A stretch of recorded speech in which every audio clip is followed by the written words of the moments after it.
का फिर next day news आया उसकी फैमिली ठीक है, पर उसको वेंटिलेटर पे चढ़ा दिया है। और वेंटिलेटर पे चढ़ा दिया। फिर फेसबुक में भी स्टार्ट हुए मैसेज, उसके मामा के मैसेजेस आ रहे थे इंडिया से कि उसको सपोर्ट करो, फैमिली को सपोर्ट करो। तो उस टाइम मैंने देखा यार अमृत वेला करके देखता हूँ मैं। तो नेक्स्ट डे मैंने किया अमृत वेला। तो उससे नेक्स्ट डे मतलब उस दिन या उससे नेक्स्ट डे उसको वेंटिलेटर से आ गया वो वापस।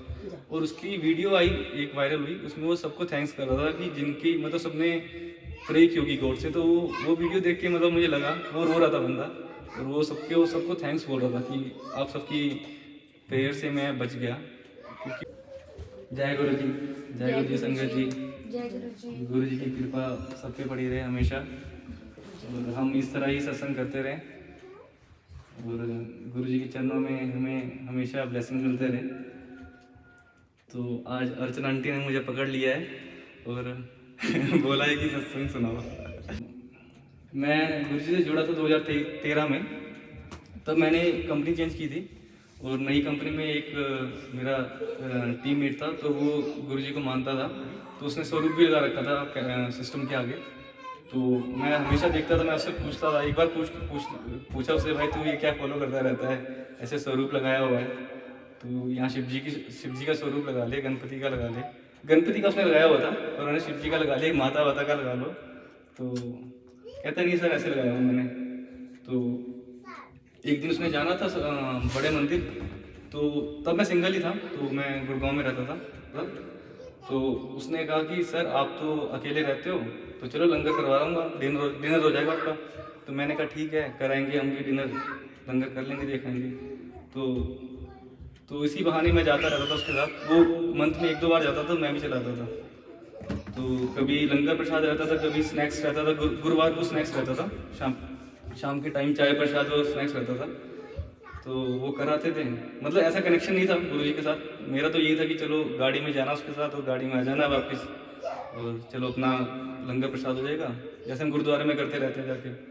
तो मतलब दिल्ली में तो करते थे, तो गुड़गांव में तो सब था नहीं गुरुद्वारा नियर बाई। तो वो ले जाता था, चले जाते थे वहाँ पर। कनेक्शन ऐसा जुड़ा नहीं मुझे तब। तो उसके बाद शादी के बाद अर्चना आई, तो हम एक बार उसका बर्थडे मनाने गए थे। तो तब इसको ले गया था मैं गुरु जी के मंदिर, वही नियर बाई था। तो इसको अच्छा लगा बहुत। तो फिर हमारा रेगुलर हो गया जाना। मतलब अर्चना का तो कनेक्शन शायद तब बन गया था, पर मेरा तब भी नहीं बना था। तो मतलब हम जाते रहते थे कि चलो हफ्ते में एक बार जाना ही जाना है, ये बोलती थी, तो चले जाते थे। फिर यहाँ जापान आने का बना, और हम मतलब दिल्ली में 1-2 सत्संग में गए थे। अर्चना को कोई आंटी मिली थी वहाँ पर, तो वो बुलाते रहते थे, तो गए थे हम। एक ही में गया था, अर्चना जाती रहती थी। एक आंटी छतरपुर से मिली थी शायद उसको। तो जब हम जापान आ रहे थे, तो उन्होंने हमें फिर शिव पुराण भी दिया था कि ये ले जाओ शिव पुराण और इसको पढ़ना। और एक बुक और दी थी हमें, ये गुरुजी टुडे करके उनकी एक बुक किसी ने निकाली थी, गुरुजी टुडे। तो वो भी हमने पढ़ी थी जापान आके, क्योंकि अर्चना का था कि हम वहाँ सत्संग करेंगे स्टार्ट। तो हम ये सब जल्दबाजी में होता, जल्दी हमने मतलब सब कुछ हो गया था गुरु जी के उससे। मतलब चोला मिल गया और ये शिव पुराण भी मिल गया। तो यहाँ आकर फिर हमने शिव पुराण स्टार्ट किया पढ़ना, और सत्संग भी स्टार्ट किए। यहाँ के अर्चना ने कंसीव किया फरवरी में। तो 3 मंथ्स के बाद एकदम डॉक्टर ने बोला कि उन्होंने एक टेस्ट किया, उसमें बोला कि रूबेला पॉजिटिव आया इसका। नहीं, उसने बोला एबॉर्शन करना पड़ेगा। तो वो कहती कि अगर एबॉर्शन नहीं करोगे तो बच्चे में कुछ भी डिसेबिलिटीज़ आ सकती हैं बाद में डिलीवरी के टाइम। मीन्स उसके ब्रेन में कुछ भी हो सकता है, कैसे भी मतलब कुछ ना कुछ हो जाएगा। तो फिर मैंने नेट पे भी चेक किया, तो ऐसे कुछ थे कि ऐसे रिजल्ट हैं अगर रूबेला पॉजिटिव है तो हम तो बहुत टेंशन में आ गए। अर्चना फिर भी ठीक, मतलब इतनी वो टेंशन नहीं थी, मुझे ज़्यादा टेंशन थी कि वो कह रही है कि एबॉर्शन कराना पड़ेगा। तो मैंने कहा यार इसकी क्या हालत होगी, चलो बच्चे का तो कोई नहीं। तो मतलब लेडीज़ का ज़्यादा रहता है, क्योंकि मेरा एक सीनियर है उसका भी हुआ था ऐसा ही केस। तो थोड़ा वो मुझे बता रहा था कि यहाँ थोड़ा प्रॉब्लम रहता है जापान में। तो हमारे साथ भी ऐसा हुआ, तो उसने बोला पॉजिटिव है। तो मंडे को चेकअप कराया, उसी दिन उसने बोला पॉजिटिव है। और कहती कि अभी हम एंटीबॉडीज चेक करेंगे, नहीं अभी हम करेंगे, और नेक्स्ट वीक तुम्हें रिपोर्ट्स देंगे, मतलब 14 डेज़ के बाद। फ्राइडे को उसका एंटीबॉडीज पॉजिटिव आई, तो उसने बोला कि कोई दिक्कत नहीं है, तो इशू नहीं है कोई, मतलब इसको पहले हुआ होगा वो वेला, तो वो एंटीबॉडीज़ बन गई हैं इसकी बॉडी में। तो 3 मंथ्स हुआ, फिर 4 मंथ्स निकला, 5th मंथ्स में एकदम इंस्टेंट मुझे कॉल आ गया। वेंडर मीटिंग थी, तो हम बहुत सारे लोग नीचे वेंडर्स के साथ थे, तो मैं फ़ोन ऊपर छोड़ के आया था और लैपटॉप लेके आया था नीचे वेंडर मीटिंग में। तो नंद कुमार को इसने फ़ोन किया होगा, तो नंद कुमार का मुझे मैसेज आएगा कि अर्जेंट है, अपना फ़ोन पिक कर। तो मैं मीटिंग छोड़ के सीधा निकला, लैपटॉप भी वहीं छोड़ दिया और फिर इसका फ़ोन मैंने पिक किया। तो ऐसे कहते कि मुझे ब्लीडिंग हो रही है, तो मैंने कहा यार सब कुछ तो ठीक था एकदम, क्या स्टार्ट हो गया। फिर मैं वहाँ से निकला, गाड़ी लेके निकला और इसको यहाँ से पिक किया और शिविन विविन गए। तो शिविन विविन में तो इतना मतलब ये जापान में तो इतना है कि इमरजेंसी में भी मतलब इतना वो करते नहीं है अर्जेंटली। तो उन्होंने 1 आवर तो उसने देखा दुखा सब कुछ और हमसे पेपर साइन करवाए, क्योंकि ब्लीडिंग इसकी चली रही थी। तो हम उनको गुस्से में बोल रहे थे कि यार इतना वेट क्यों करो, तुम कुछ स्टार्ट तो करो, तो ब्लीडिंग हो रही है रोको किसी भी तरह। तो वहाँ वो कहते कि नहीं अभी हम मतलब जो प्रोसीजर है उस हिसाब से चलेंगे। तो 1 आवर उन्होंने प्रोसीजर लिया। उसके बाद एक डॉक्टर थी, उसने मुझे समझाया कि 99.9% इसका मिसकैरेज हो जाएगा, मीन्स ये पक्का है। तो उसने लिख के भी दिया था मुझे, ये देखो मैंने ये पेपर रखा हुआ है अभी तक, इसने पूरा बना के दिया था और उसने पूरा लिखा हुआ था कि क्या क्या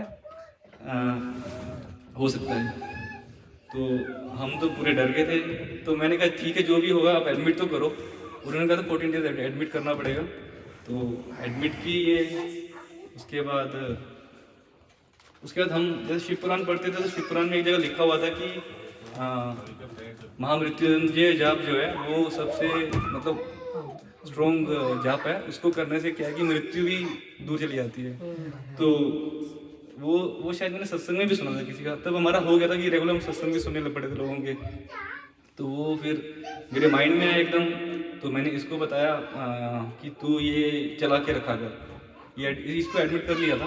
मैंने कहा ये चला के रखा कर तू और ख़ुद भी किया कर। और फिर मैं भी चलाता था घर पे, क्योंकि ये 14 डेज तो वहाँ थी हॉस्पिटल में। तो मैं भी चलाता था महामृत्युंजय जाप। तो मतलब वो एक तरह से कुछ गुरु जी का ही था। अगर हमें ये शिव पुराण नहीं मिला होता तो हमें ये सब पता भी नहीं लगता कि ये सब है चीज़ें। तो शिव पुराण में सीधा सीधा लिखा हुआ है महामृत्युंजय मंत्र का जो रीज़न है उसका पूरा। तो उसके बाद 14 फिर उसके बाद इसकी ब्लीडिंग रुक गई थी, नेक्स्ट डे रुक गई थी 1-2 दिन के बाद। फिर थोड़ा हमें लगा कि यार गुरुजी साथ में हैं तो इतना नहीं है दिक्कत। और वैसे मंत्र जाप तो करती रहती थी ये भी और मैं भी घर पे। और मैं तो अमृत वेला भी करता था, सुबह 3 बजे उठ के या 4 बजे उठ के गुरुजी का ध्यान लगाना। तो उसका भी मुझे थोड़ा लगा कि उसका भी कुछ पॉजिटिविटी दी है हमारे ऊपर। उसके बाद सब कुछ ठीक हो गया, अर्चना वापस आ गई। उसके बाद सब स्मूथली चला और जो ड्यू डेट थी उसी ड्यू डेट के हिसाब से बेबी भी हुआ, मतलब गुरु जी ने मैं बेबी ब्लेस किया। सत्संग एक और है कोरोना का टाइम का है, मतलब वो मेरे से रिलेटेड नहीं है। मतलब जब मेरा ये टाइम निकला तो मुझे ये लगा कि अमृत वेला जो करते हैं वो उसका मतलब वो बहुत अच्छा है अमृत वेला करना। और आप जो मांगते हैं वो मतलब गुरु जी दे देते हैं आपको, क्योंकि आपका कनेक्शन बनता है अमृत वेला के टाइम। तो उसके बाद कोरोना के टाइम हमारे ऑफिस में एक लड़के ने ज्वाइन किया था, ऑस्ट्रेलिया से आया था फैमिली लेके। वो मेरे सीनियर का फ्रेंड था। तो उसकी पूरी फैमिली कोविड पॉजिटिव आई। तब फर्स्ट वेव भी थी, जापान में स्टार्ट ही हुआ था उस टाइम। वो बहुत गंदे वाला कोरोना था उस टाइम। तो वो उसकी पूरी फैमिली पॉजिटिव आई, उसकी वाइफ 2 बेटियां थी पॉजिटिव आई। तो और तब मुझे लगा कि चल ठीक है पॉजिटिव है तो यहाँ तो जापान में कर लेंगे सब कुछ, ये हॉस्पिटल में एक बार पहुँच गया बंदा। तो उसका फिर नेक्स्ट डे न्यूज़ आया उसकी फैमिली ठीक है पर उसको वेंटिलेटर पे चढ़ा दिया। और वेंटिलेटर पे चढ़ा दिया। फिर फेसबुक में भी स्टार्ट हुए मैसेज, उसके मामा के मैसेजेस आ रहे थे इंडिया से कि उसको सपोर्ट करो, फैमिली को सपोर्ट करो। तो उस टाइम मैंने देखा यार अमृत वेला करके देखता हूँ मैं। तो नेक्स्ट डे मैंने किया अमृत वेला। तो उससे नेक्स्ट डे मतलब उस दिन या उससे नेक्स्ट डे उसको वेंटिलेटर से आ गया वो वापस। और उसकी वीडियो आई एक वायरल हुई, उसमें वो सबको थैंक्स कर रहा था कि जिनकी मतलब सबने प्रे की होगी गॉड से। तो वो वीडियो देख के मतलब मुझे लगा वो रो रहा था बंदा और वो सबको थैंक्स बोल रहा था कि आप सबकी प्रेयर से मैं बच गया, क्योंकि वो वेंटिलेटर पे था और कोरोना उस टाइम बहुत गंदा चल रहा था। तो एक ये वाला सत्संग था। उसके बाद हम हेमंत का है, तो हेमंत का उस टाइम ऑफिस में मना कर दिया, बोल दिया था इसको कि एक्सटेंड नहीं होगा ये इसका कॉन्ट्रैक्ट। तो उस टाइम निधि भी प्रेग्नेंट थी, तो डिलीवरी का टाइम ही था शायद, उससे 2-3 महीने का ही पहले का था। तो उस टाइम मैंने अमृत वेला किया था हेमंत के लिए भी। तो वो भी मतलब मुझे लगा, मतलब वो भी 1-2 दिन में उसको फिर जो मतलब वापस चौड़ा में बुला लिया था। तो वही मुझे बहुत अच्छा लगा था कि गुरु जी हैं मतलब कनेक्टेड। बाकी कनेक्शन मेरा गुरु जी से अभी मतलब उसी टाइम बना जब बेटे के टाइम रूबेला हुआ और ये सब ब्लीडिंग स्टार्ट हुई थी, उस टाइम मेरा गुरु जी से कनेक्शन बना। उससे पहले नहीं था, तो उसके बाद मतलब अच्छा कनेक्शन बन गया गुरु जी के साथ। तो अभी तो हमारे ऊपर कृपा ही है गुरु जी की। तो वही है कि जब भी घर से निकलते हैं हम, तो हम गुरु जी का नाम लेके ही निकलते हैं, तो कोई कभी दिक्कत नहीं रहती है। Thank you. जय गुरु जी।